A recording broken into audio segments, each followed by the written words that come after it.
Cukuplah jika apa yang saya sebutkan tadi dapat memberi kita gambaran bagaimana populasi manusia yang terus bertambah di dalam habitat yang memiliki keterbatasan pada suatu waktu akan menimbulkan masalah besar bagi peradaban manusia.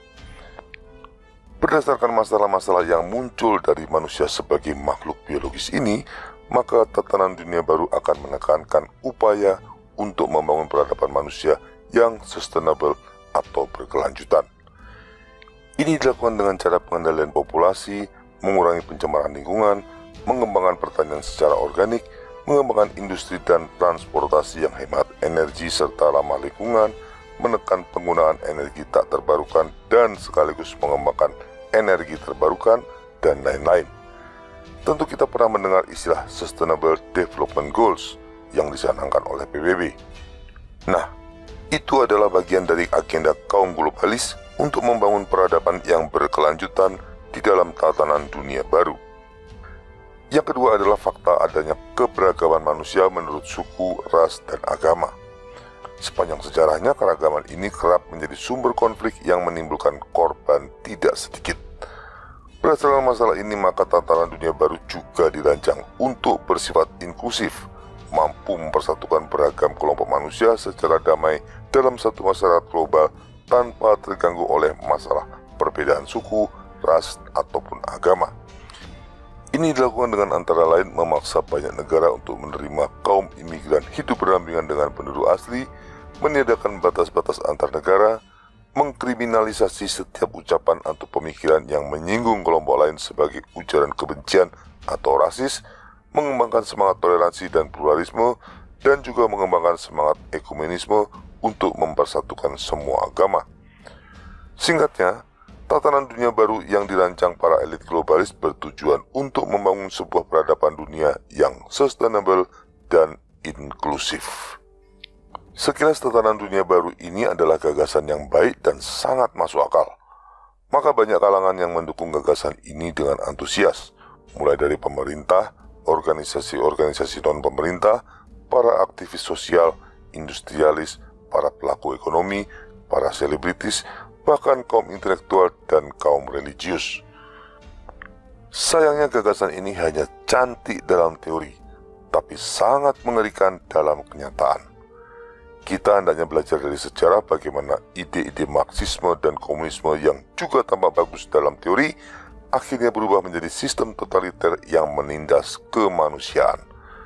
Janji-janji Marxisme dan komunisme hanya baik bagi anggota partai dan pendukungnya, tapi menjadi bencana yang menyengsarakan bagi semua orang lainnya. Itu juga yang akan terjadi dalam tatanan dunia baru. Janji-janji tatanan dunia baru hanya baik bagi kaum elit globalis dan kroni-kroni mereka, tapi tidak bagi banyak orang lainnya. Pada akhirnya, tatanan dunia baru hanya dapat diwujudkan melalui sistem totaliter yang bersifat memaksa. Sekarang kita sudah melihat tanda-tandanya. Bagaimana dengan alasan pandemi virus, kita dipaksa oleh pemerintah untuk menjalani new normal. Suatu saat bukan tidak mungkin penerapan new normal ini akan diikuti dengan sanksi hukum dan sanksi sosial yang berat. Juga di media sosial kita melihat bagaimana ujaran kebencian dijadikan alasan untuk membatasi kebebasan berpendapat. Siapa yang melanggar harus menerima nasib akunnya dengan semena-mena dibatasi atau bahkan dihapus. Itu adalah tanda-tanda dari munculnya sistem totaliter yang akan menindas kebebasan berpendapat atas nama semangat inklusivitas dan keragaman sosial yang menjadi agenda dari tatanan dunia baru. Di beberapa daerah di Cina sudah diterapkan sistem kontrol sosial secara digital, di mana setiap orang harus memiliki sertifikat digital untuk dapat beraktivitas atau bepergian. Sertifikat digital tersebut mencatat riwayat medis termasuk vaksinasi, data-data pelanggaran hukum yang di dalamnya termasuk juga apakah pernah melakukan ujaran atau tindakan yang menentang pemerintah, dan sebagainya. Selanjutnya, data-data yang tercatat dalam sertifikat digital tersebut akan menentukan peringkat akses sosial, ekonomi, dan finansial yang dimiliki oleh seseorang. Mereka yang memiliki peringkat baik alias taat pada pemerintah akan mendapatkan banyak kemudahan dan fasilitas, sementara mereka yang berperingkat buruk sudah dipastikan akan kesulitan untuk menjalani kehidupan. Apa yang akan terjadi jika sistem kontrol digital yang kejam ini dikembangkan dan diterapkan di seluruh dunia. Setiap pemerintah dapat dengan mudah memaksakan apapun pada rakyatnya seperti yang terjadi di Cina. Dulu di zaman Orde Baru, orang-orang yang mendapatkan label ekstapol atau terlibat G30 SPKI dipastikan akan susah hidupnya selama bertahun-tahun. Dengan penerapan sertifikat digital, pemerintah dapat dengan mudah memberi label semacam itu kepada siapapun yang dianggap membangkang atau menentang pemerintah. Bisa kita bayangkan seperti apa kelak kehidupan manusia di bawah rezim tatanan dunia baru yang dilengkapi teknologi informasi super canggih yang mampu mengawasi dan mengontrol perilaku setiap orang. Itu pasti bukan masa depan yang kita inginkan untuk anak cucu kita. Dengan demikian, gagasan cantik yang dicanangkan kaum elit global untuk membangun tatanan dunia baru pada akhirnya berujung pada sistem totaliter mengerikan yang menindas kebebasan dan martabat manusia. Beruntung kita sebagai orang Kristen telah diingatkan Tuhan akan bahaya ini melalui kitab suci. Dari sudut pandang iman Kristen, tatanan dunia baru yang sedang dibangun saat ini tidak lain adalah Menara Babel baru. Dalam kitab Kejadian dikisahkan tentang Menara Babel yang di masa lalu dibangun untuk mempersatukan seluruh manusia di muka bumi, seperti yang tertulis dalam kitab Kejadian bab 11. Karena dibangun semata-mata menurut kemauan manusia, maka Tuhan pun tidak berkenan dan menggagalkannya. Mengapa Tuhan menggagalkan pembangunan Menara Babel?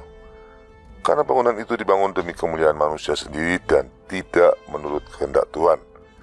Ketika manusia menyingkirkan Tuhan dari kehidupan dan pekerjaan mereka, maka iblislah yang menggantikan.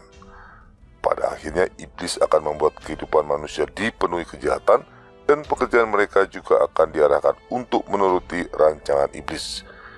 Itulah yang tidak dikehendaki Tuhan. Demikian juga dengan tatanan dunia baru. Itu adalah Menara Babel baru yang dibuat semata-mata hanya menurut rancangan manusia dan sekaligus menyingkirkan Tuhan. Sebagai contoh, upaya pengendalian populasi demi peradaban yang berkesinambungan mengakibatkan tindakan aborsi dan eutanasia harus dilegalkan.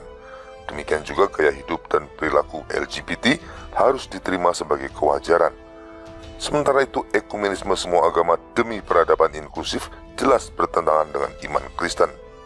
Maka amat jelas tatanan dunia baru akan memaksa orang untuk melanggar ajaran Tuhan, atau dengan kata lain, sengaja menyingkirkan Tuhan dari kehidupan manusia.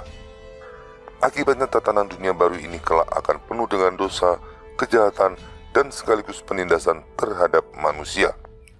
Lebih dari itu, tatanan dunia baru yang diinspirasi oleh iblis ini pada akhirnya akan mengarahkan manusia untuk menyembah iblis. Bahkan kitab Wahyu juga memberikan kita gambaran bagaimana tatanan dunia baru yang totaliter ini akan membuat setiap orang diberi tanda tertentu. Tanpa tanda tersebut, orang tidak dapat melakukan aktivitas jual beli atau aktivitas sosial lainnya, seperti yang tertulis pada kitab Wahyu bab 13 ayat 16-17. Tanda yang dimaksud boleh jadi akan tergenapi oleh sistem sertifikat digital yang kemungkinan besar akan diterapkan secara global dalam tatanan dunia baru. Misalnya saja dengan alasan demi untuk mengendalikan penyebaran virus. Singkatnya, kitab suci telah memberitahu kita tentang adanya tatanan dunia baru yang dirancang oleh iblis dan harus dihindari oleh umat beriman. Oleh karenanya kita tidak perlu takut dan gelisah dengan segala yang terjadi, termasuk pada pandemi virus, The Great Reset, dan rencana jahat kaum globalis untuk membangun tatanan dunia baru. Itu semua sudah tertulis dalam kitab suci dan Tuhan pasti akan menyelamatkan mereka yang setia kepadanya. Dalam Injil Tuhan mengingatkan kita, janganlah kamu takut kepada mereka yang dapat membunuh tubuh, tetapi yang tidak berkuasa membunuh jiwa. Takutlah terutama kepada Dia yang berkuasa membinasakan baik jiwa maupun tubuh di dalam neraka. Injil Matius bab 10 ayat 28. Terima kasih atas perhatian Anda. Kita akan berjumpa lagi pada episode selanjutnya. Viva Cristo Rey.